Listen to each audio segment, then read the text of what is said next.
So if you're looking at bringing in any technology within SPD, whether that be that instrument tracking piece, that education, learning management for competencies and onboarding, vendor management, or even just scope tracking, we want you to get that experience and really understand it and illustrate the value that we can drive before you have any, long-term contractual requirements in place. So we want to be flexible with what your facility might need, how long it's going to take for you to illustrate that value to leadership or to your team, and make sure that we're achieving those goals. Worst case scenario, you end up in a better position in the long run of understanding how to get to those points.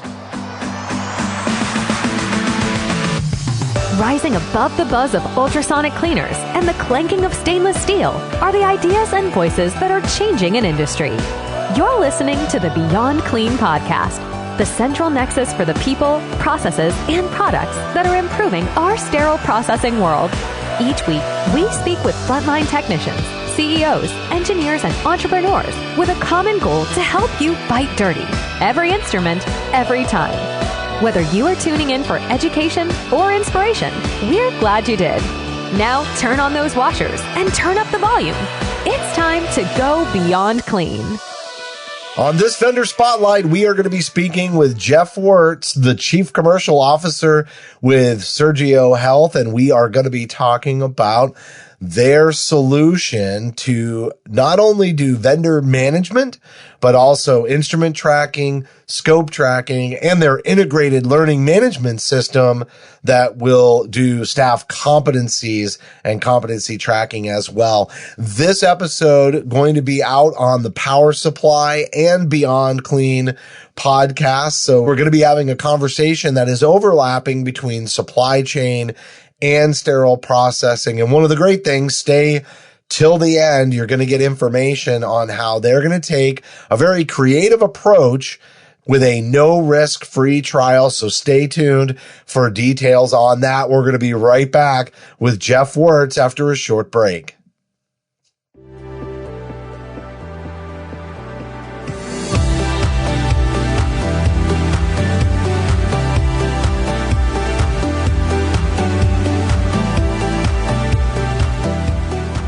From the 17 studios, you're listening to Beyond Clean, the global voice of sterile processing. I am speaking with Jeff Wertz, Chief Commercial Officer from Surgio Health, and also a notable expert from the Expert Series on Beyond Clean. Now, this podcast is going to be going out not only on the Beyond Clean podcast, but also for the Power Supply audience there in supply chain. And so this conversation today, Jeff, is going to talk to not only sterile processing frontline technicians and managers, but also the supply chain audience, both going through quite a bit of transformation, I'd say, in recent years. Now, the Beyond Clean audience may remember your appearance from several years ago where we talked about vendor managed inventory and what Surgio is doing. We will talk about that today, but the conversation is going to be even bigger than that. So thanks so much for coming on the show. Thanks for having me. It's great to be back. Love these conversations, so I appreciate it.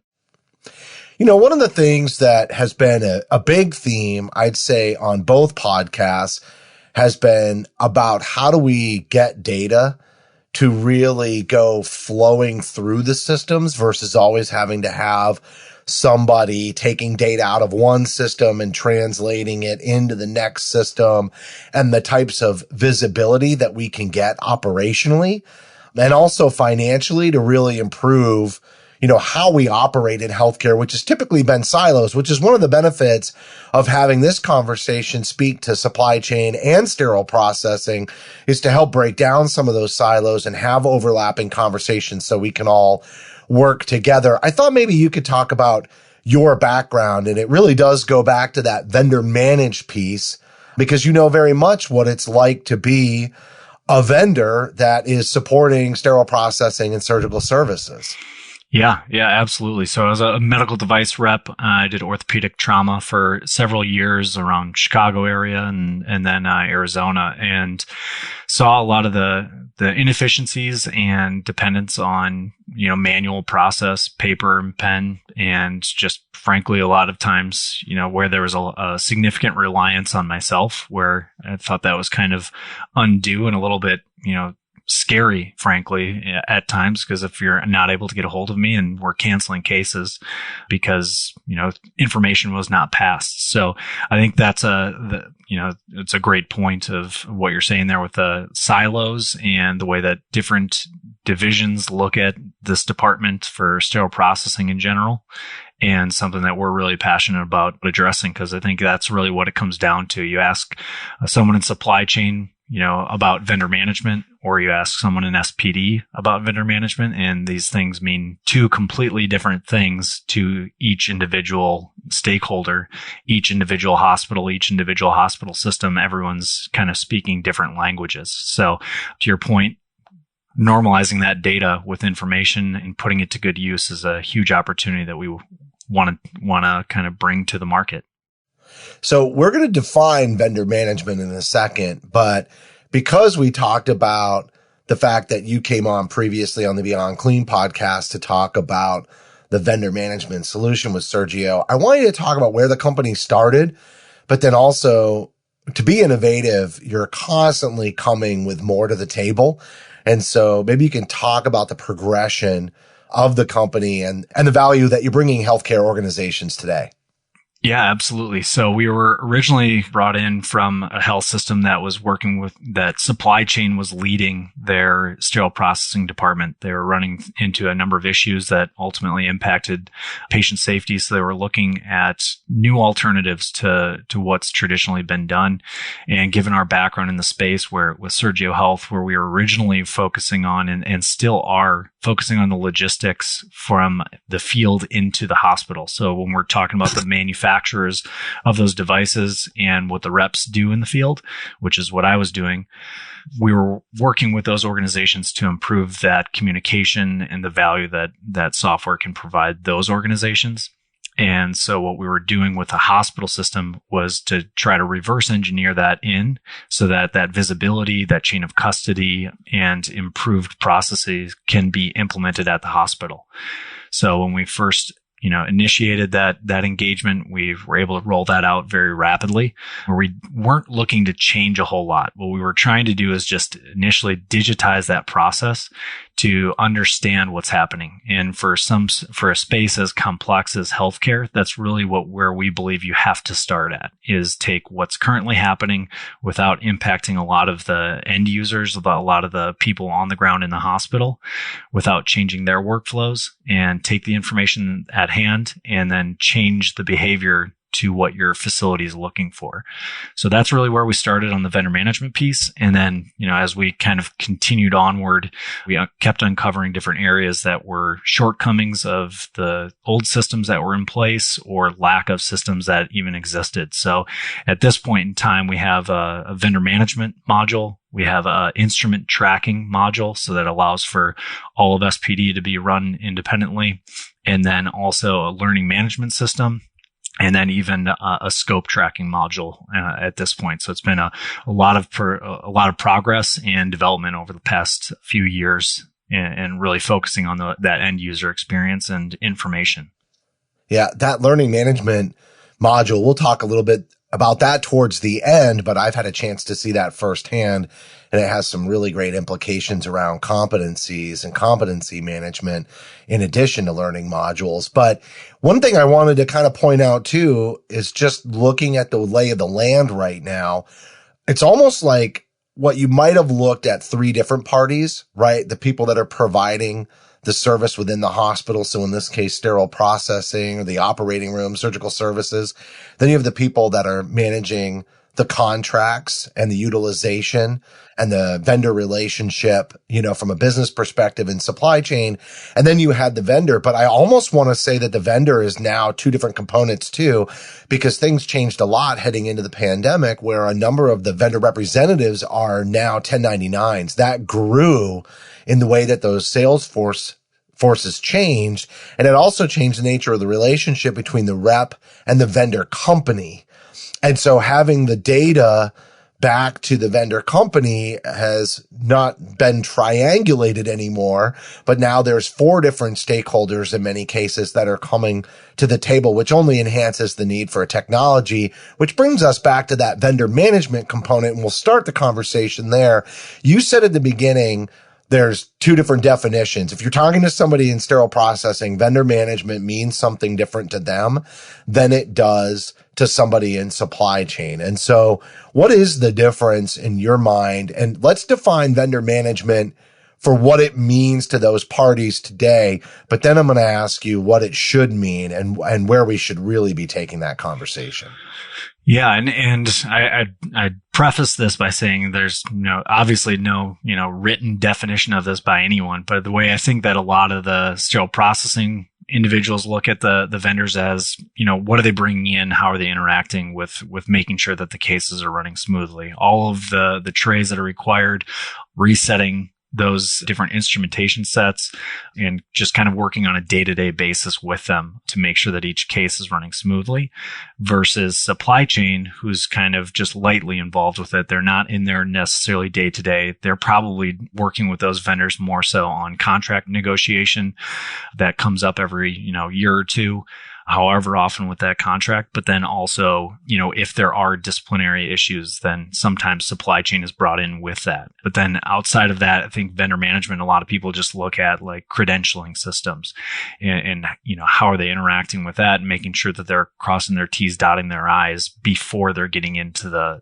hospitals. But I think that, ultimately there's just that visibility gap that happens between the two. And there's not really anyone on the clinical side that is measuring or evaluating the performance on a day-to-day basis of how those vendors are really interacting to ensure that your facility is set up for success. And I think that's where there's a huge opportunity to improve the value and the quality of service from the manufacturer, for the vendor, and for the hospital.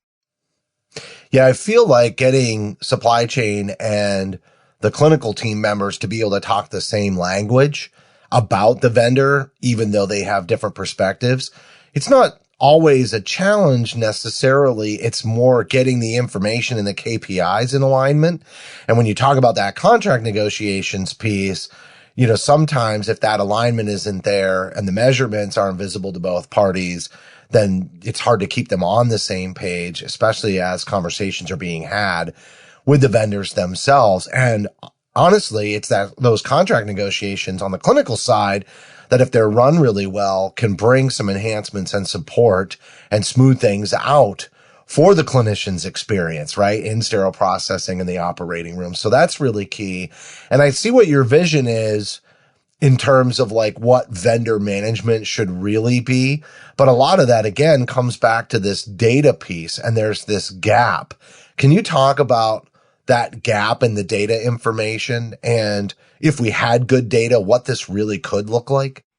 Yeah, I think, to kind of start at the end point where I see vendor managed inventory or just vendor management in general, it really comes down to the manufacturers and the hospitals and, incorporating the GPOs, and where I think that it should fit very naturally is because it's kind of like the definition of what the group purchasing organizations are supposed to be organizing.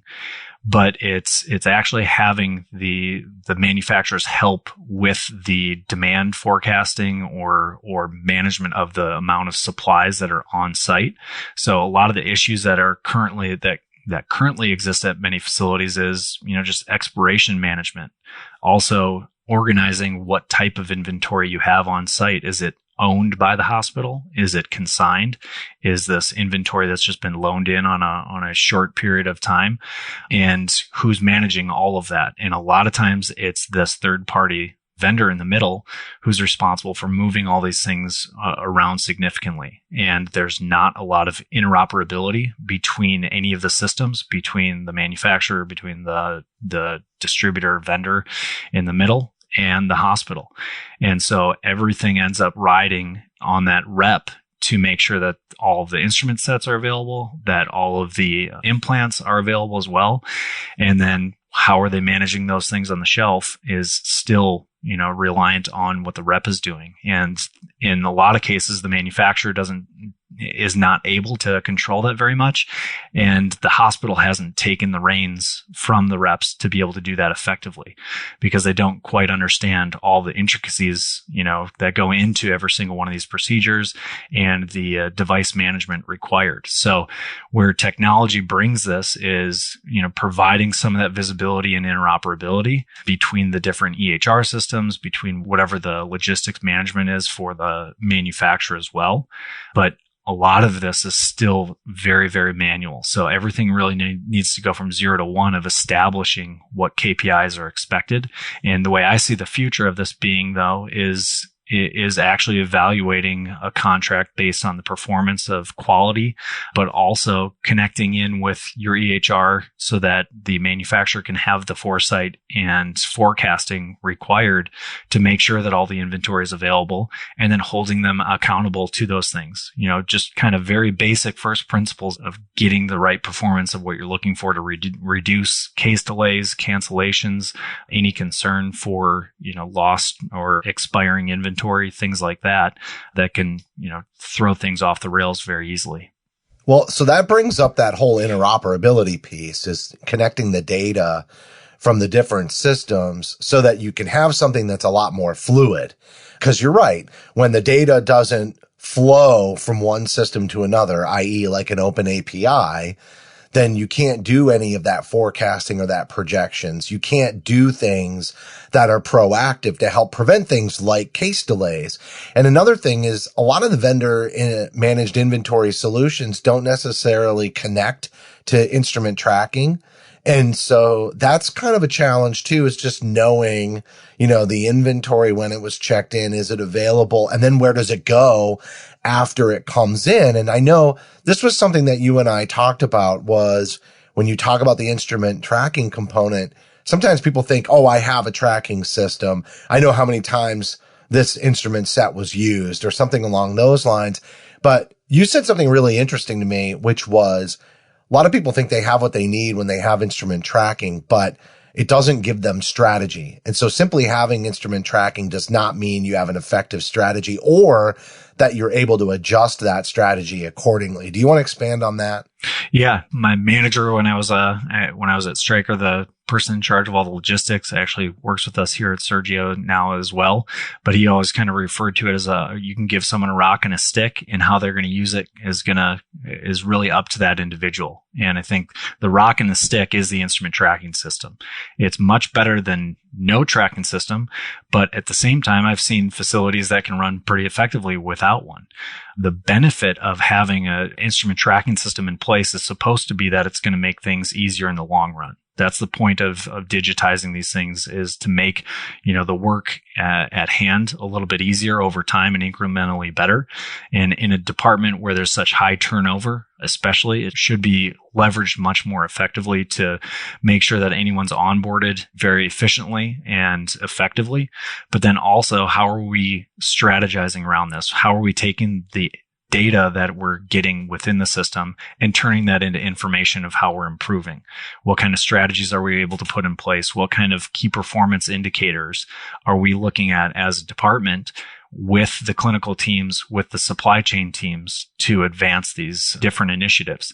And I think that this department in general, after we were working on the vendor management side and putting those KPIs in place, the conversation naturally evolved into, well, why don't we do some of these things within the SPD instrument tracking piece and track those instruments all the way through the entire process and apply some of that information as well, so that we can start looking at, how just basic principles of how often are we turning this inventory? When can we take things off the shelf? Could we consolidate and put a central location for some of this excess inventory, or potentially offload it? But as it stands right now, this department's traditionally just kind of looked at as a cost center and something that you're just kind of hoping doesn't break, as opposed to being more proactive and evaluating how we can maximize and leverage this department to improve the other pieces of it. So there's an operational strategy that you're describing really well there, but there's also some financial strategy, some business strategy. And one thing that we know about sterile processing is it's always been a cost center. So this is one of those where the budgets just keep going down and we kind of chip away and chip away. And a lot of times they're being asked to do more with less technology than you might see in other areas. But we're hitting a critical breaking point here because the department has been traditionally deprived of the kinds of technologies that would really help advance them and do the things that you're talking about. And in a lot of cases, they're collecting all of this data. But again, is it tying to strategy? And another issue we've run into, and it's happening really across healthcare. It's not just something that's in sterile processing or just something that we're seeing in supply chain, but really just staffing and the lack of staffing. And so the more we throw bodies at something that needs to be done strategically, that could be done by a technology, the harder it is to maintain. It's not sustainable. When you have turnover, it goes away with the culture or the talent of the individual that's left the organization. And these are some of the struggles that I think everybody's going through. And another thing is just in terms of looking at productivity, a lot of the productivity metrics in sterile processing have been lacking or have been missing the mark to some extent in the way that they're evaluated. And that all ends up tying into strategy around staffing models. And then all of a sudden, we have readmissions due to surgical site infections, or we have issues with delayed or canceled procedures because we don't have the technology to be able to do what we need to do. Is that what you're seeing in your conversations as well? Is that driving a lot of the development of your solution? Yeah, no, that's spot on. And I think that it's interesting. I'm excited to get any feedback from having this released on Beyond Clean, as well as, the power supply, to get those two different perspectives. Cause, anecdotally, this is a broad stroke that I'd say, but I feel like it's much more likely that supply chain is understanding that, hey, we can't just keep throwing bodies at this issue, and let's put something in place that's going to be an investment in the short term for a long-term payoff, and kind of see the forest through the trees. Whereas, unfortunately, in some cases, the clinical side of it can be more reactive and just say, well, we just need to address this, and we're going to, put a Band-Aid on these things. And I think that that's where you constantly have this, or in some cases have this back and forth clash of those two different perspectives. But that's exactly what we're trying to address, is trying to bridge that gap with information and expectations. So, in a time where we're resource constrained, where your staffing is challenged, you need to start looking at kind of breaking things down into first principles of how are we onboarding staff? How are we keeping them on board? What type of expectations do we want to put in place, as opposed to just kind of a litmus test of, how is the OR feeling about this? How are the surgeons feeling about this? Is there complaints? And so that's what we're trying to put in place, is some of these standard KPIs that are tailored to that organization that everyone is on board with. And what would those KPIs look like? Are these performance analytics? And when we talk about performance analytics, whose performance? Yeah. So if we're talking on the vendor management piece, what are your first initial goals? I think most organizations that we're working with is just trying to get your arms around it completely, as far as who's dropping off, when, for which surgeons, how often, how many trays. Those are all very basic first questions that most organizations are unable to answer. And then another layer beyond that is, okay, who manages all of your consigned trays? How do you manage your consigned trays?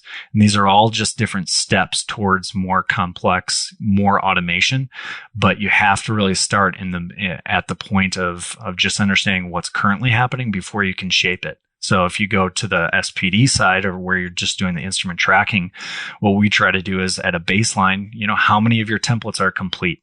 So if you have new staff onboarding, how rapidly can they be up and adding value to your organization? And then you get into the things like productivity. But that's something that I think is a little bit further down the road of getting a much better productivity model, because that's, frankly been a big gap in the space that still exists today that we're really intrigued in and working towards trying to improve that. We have a lot of really good ideas. I'd love for anyone that's out there listening to this to reach out and contribute to that, because we have, the way that we've structured our technology, we have the opportunity to rapidly impact that.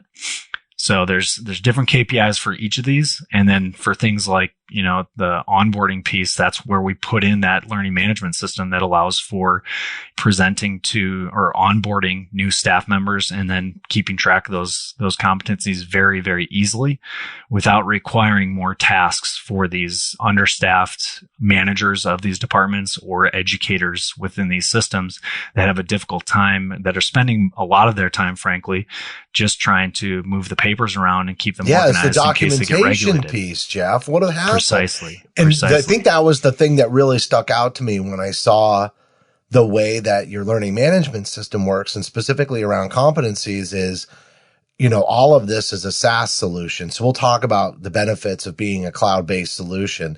But one of the benefits is you could literally pull up your smartphone and execute those competencies in real time and have that documentation and logging instead of paper documentation that then gets put into a file. And from a tracking standpoint, it really reduces a lot of that manual effort. And I know it's traditionally been educators that are an FTE, if you're lucky, in sterile processing that have been doing that. A lot of times it's the burdens going on the supervisors. But if you did have an educator, it's likely with the staffing crisis we're in today that they're allocated to responsibilities related to shortcomings on staff. So they're not necessarily putting that full-time effort into the educator role as much as they might have in the past, just due to the nature of trying to make sure trays are clean and sterile and on time for the cases that are being scheduled in the OR. And it's things like that that really stick out to me as, wait, what a much more efficient way to have that documentation and present it when all of a sudden you have a surveyor coming in and they want to see, how are you up to date with competencies? Is the person that's reprocessing that scope over there competent to do so, and having that information at your fingertips? Right. Yeah. No, that's exactly why we've developed these different pieces of the puzzle. I think that what's been, moving the needle to this point in healthcare and technology in the sterile processing space to kind of connect into supply chain as well is very kind of siloed as well, just like kind of everything else that we're discussing to this point. But it's taken it from 0 to 1, and now you're on a digital system. Now the next generation of these things should be more interconnectivity, more flexibility in how you're running the system, but also the information that's being presented from those technologies needs to be more readily available and able to be utilized in these different areas. So that's really why we've spent a lot of time on the development of these solutions, so that they're easier for the end users to be able to pick up and run with, but then for leaders within these hospital systems to see the impact of those things and determine, how they want to guide this department. Because I think it's always been one of those departments that's just really reliant on the individual that's leading it. And from a administrator perspective or a hospital leader perspective, that should be a kind of concerning space to be at, is that you're just completely reliant on how you're feeling about that leader of the department. So I want to talk, as we're getting close to the end here, about that cloud-based solution component. And I also want to talk about what you're offering the audience, because I think that what you're willing to do is put your money where your mouth is, because that's the kind of unique approach to sourcing that everybody's looking for these days. Because most supply chains are really stuck in this middle ground where they're trying to decide, like, we don't really want to spend more money because we're operating on negative margins. So we're trying to find ways to lower costs, and yet at the same time to invest in a technology that's going to have an ROI. It could cost us something up front. And it's really created this stalemate in moving forward in decisions, either through value analysis and whatnot. And how do you have this like shared risk And I think that that's something that you're really bringing to the table here with a free trial. So that's the teaser. Before we talk about the free trial, I want you to talk about the cloud-based solution, because I know that makes it, you talked about the onboarding process. Being a cloud-based solution, I think that gives you some advantages that really allow you to onboard quickly, set the system up, make sure it stays updated. Are there other things related to being cloud-based that are important for everybody to know? Yeah, I think this is most of the audience listening to this is just going to kind of go over their head, and it's cloud-based. Yeah, we hear a lot about the cloud. I think that the important thing to just kind of break that down into is it's just less resources. So from an IT perspective, and again, we've already talked about it, it's resource constraints. Now you don't have to involve as many of your IT departments. We're going to have to do a review. I'm certain that's a standard protocol, but now you don't have to have a server on site that you have to manage and upkeep. But it also really just allows us to be nimble. And, looking at ourselves as a small, tech solution in this space, that is our advantage. And that's what we want to bring to the market is innovative ideas, innovative solutions that can be tailored to your organization. So I think, what you were speaking to a minute ago there with like the value analysis and things like that, I think that has been necessary, but I think it's kind of been a hindrance in a lot of aspects for healthcare. And I think that's one of the real reasons why healthcare is further behind most other industries as it relates to technology adoption, because that value analysis or technology analysis for these health systems is pretty antiquated. So rather than just going down that road of traditional value analysis, we want to put this in the hands of the users. So that's what we're talking about with a free trial of our solutions, even with the instrument tracking piece. Yeah, that really does allow you to be nimble, Jeff. And I think that's why it's so easy to say, take me on this test drive, right? So tell us the details of that. Yeah, thanks for kind of breaking that out, because that is the critical piece here, is that we're willing to offer a kind of test drive experience of our platform and solutions unique to your facility. So if you're looking at bringing in any technology within SPD, whether that be that instrument tracking piece, that education, learning management for competencies and onboarding, vendor management, or even just scope tracking, we want you to get that experience and really understand it and illustrate the value that we can drive before you have any, long-term contractual, requirements in place. So we want to be flexible with what your facility might need, how long it's going to take for you to illustrate that value to leadership or to your team, and make sure that we're achieving those goals. Worst case scenario, you end up in a better position in the long run of understanding how to get to those points. Yeah, I like that you're willing to put this no risk free trial out there specifically to make the business case, but in a very relevant way. I don't know that I've ever known any technology to take that approach in partnering. And I think a lot of times, like we've got a white paper that's going to be available as bonus content. I'll let you talk about the white paper here in a second.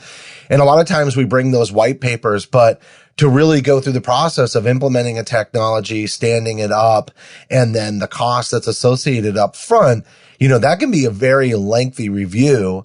And it doesn't always mean that there's an ROI. And how is it being leveraged once it's in place? And I like that your process is to come in consultatively and to make that business case and to really target the actual pain points and solve problems for the hospital as part of that, so that they actually see the ROI instead of, hey, this is the things you should be using our system to do. Here it is. And we'll spend a year just putting that together and getting you to just do what you should be doing with this, versus let's bring it in and solve some problems today. And, when you talk about the change management process, getting that kind of an engagement where you're very targeted with how you're impacting the organization is really critical too. So it all comes back to what we talked about before, being proactive instead of reactive. So I want just a couple more things before we wrap, but can you talk about the white paper? Because it is going to be available on the smartphone app, both the Power Supply smartphone app and the Beyond Clean smartphone app for Android and iPhone. And we'll obviously provide a link in the write-ups as well. but can you talk about that white paper?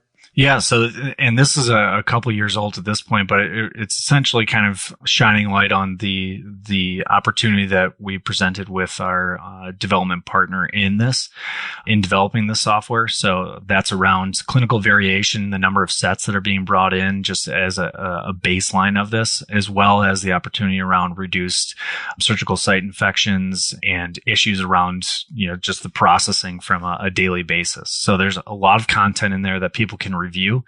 And I'd say even since that time of when we developed that white paper, we've really opened up our eyes to even more opportunities outside of that, of different spaces that can move the needle for any organization. And that's really what I'm excited with this is just having more conversations with individuals, because I get on the phone a lot with different systems, and I can, present, one idea or another, but it really comes down to what is your system looking for and what does it mean to you?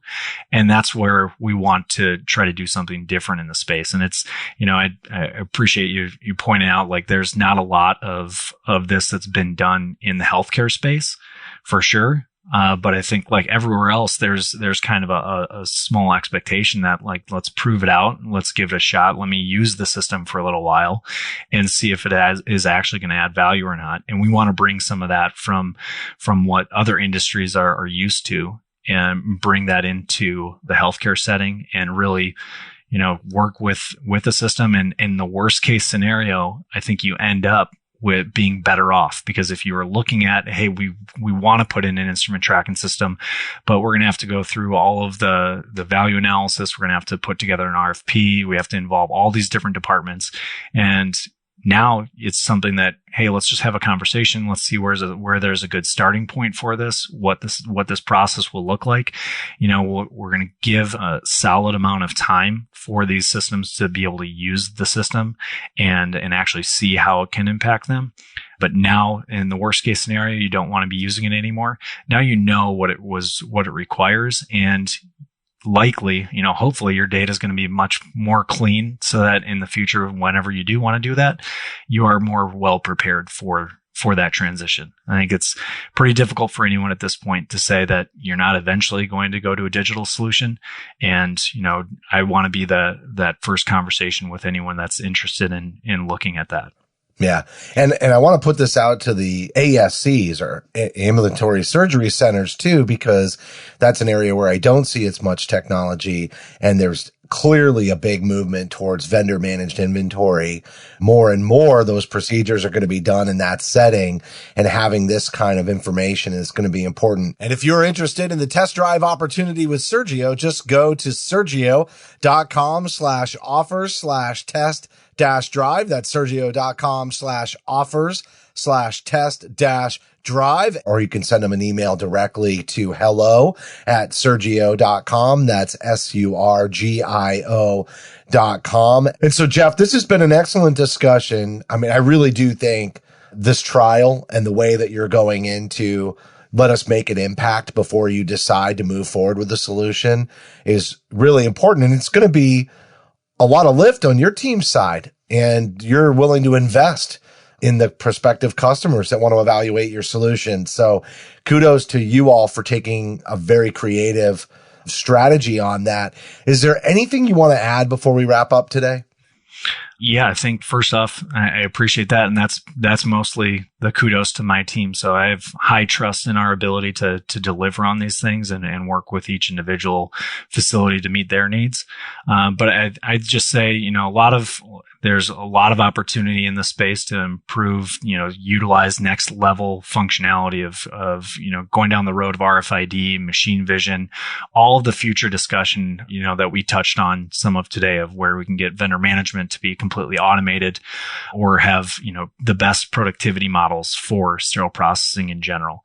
But at the same time, a lot of organizations need to understand where they're starting from and get that baseline established so that you can build from there. You can't just start off by running to 10 from nothing. And what you have to start off with is at least putting something in place, getting your arms around understanding what you have available and where you can take it, and putting it onto a clear roadmap of how to get there. And that's where we want to be part of that initial discussion, and would appreciate any conversations that anyone wants to have about the potential for this technology to improve their patient safety, reduce costs, and improve efficiencies all the way around.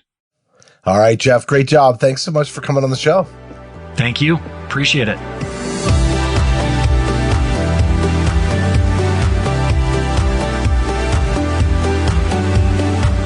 Jeff Wertz, Chief Commercial Officer with Surgio Health, talking about their solution that is very comprehensive. Not only does it have instrument tracking, which is kind of the baseline conversation for folks in sterile processing, but then also vendor managed inventory and data and tracking, which has implications for not only supply chain, but also sterile processing.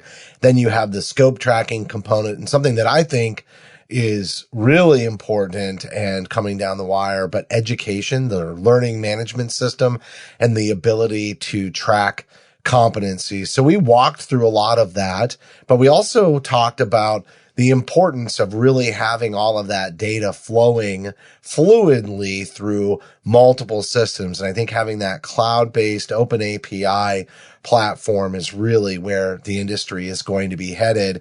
All right, a reminder about the no-risk test drive opportunity. You can visit surgio.com/offer/test-drive, or you can send an email to hello@surgio.com. That's spelled SURGIO.com. They've got some bonus content that's going to be available on our smartphone app. So again, if you haven't downloaded the smartphone app for Power Supply or Beyond Clean yet, make sure you download it. Click on the gift box in the episode and you will find the bonus content there. And you can also find them on social media, mostly LinkedIn. That's the best place for all of their content and updates. That's going to do it for this vendor spotlight. But as a reminder, we absolutely love your feedback. And so you can send us an email to info@beyondclean.net with any recommendations around guests or topics, or even if you'd like to see us do a certain themed season on a topic, we certainly can do that as well. Don't forget to download our smartphone app for iPhone and Android. That's the best way to listen to the podcast. Thank you to everybody for tuning in this week and every week. That's going to do it for this vendor spotlight on Beyond Clean.